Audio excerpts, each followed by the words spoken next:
পঞ্চম অধ্যায়ে ব্যাকরণের ৮ ভাই মানে পার্টস অফ স্পিচের গল্প।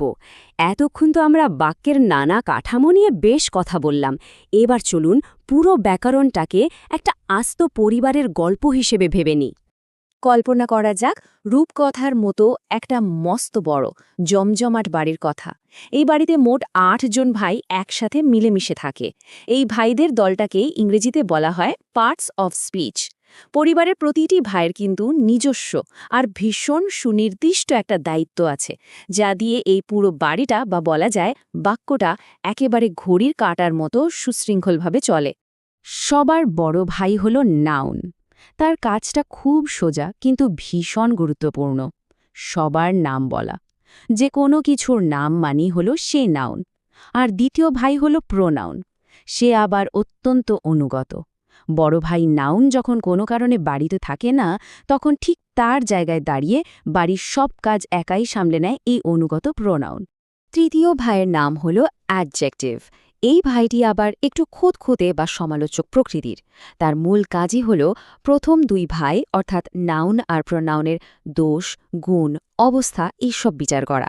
বড় দুই ভাই কেমন আছে, কি করছে, সবকিছুর বিশেষণ দেওয়াই এর প্রধান কাজ। চতুর্থ ভাই হল ভার্ব। এ হল এই বাড়ির সবচেয়ে পরিশ্রমী সদস্য। ঘরের যত হাড়ভাঙা খাটুনির কাজ সব একা হাতে সামলায় ভার্ব। কাজ করা ছাড়া সে আসলে কিছুই বোঝে না। অন্যদিকে পঞ্চম ভাই অ্যাডভার্ব হল আর এক সমালোচক।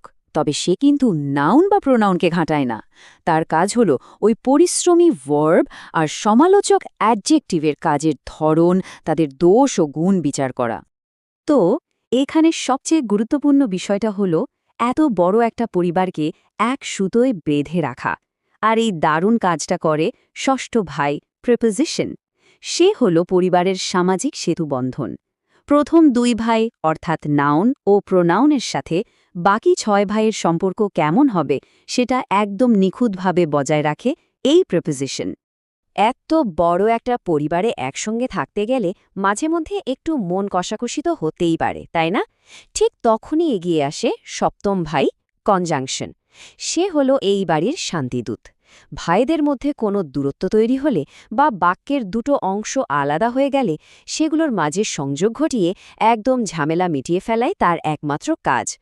আর সবার ছোট এবং অষ্টম ভাইটি হল ইন্টারজেকশন। সে ভীষণ আবেগপ্রবণ।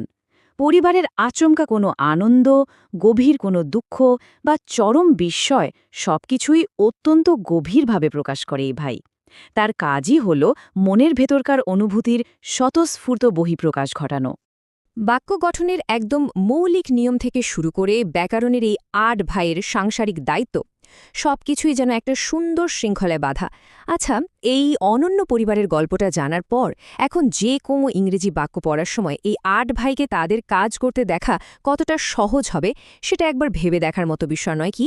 এই ৮ ভাইয়ের কর্মকাণ্ড একটু খেয়াল রাখলেই ইংরেজি ভাষার বড় বড় রহস্য ভেদ করা এখন শুধুই সময়ের ব্যাপার।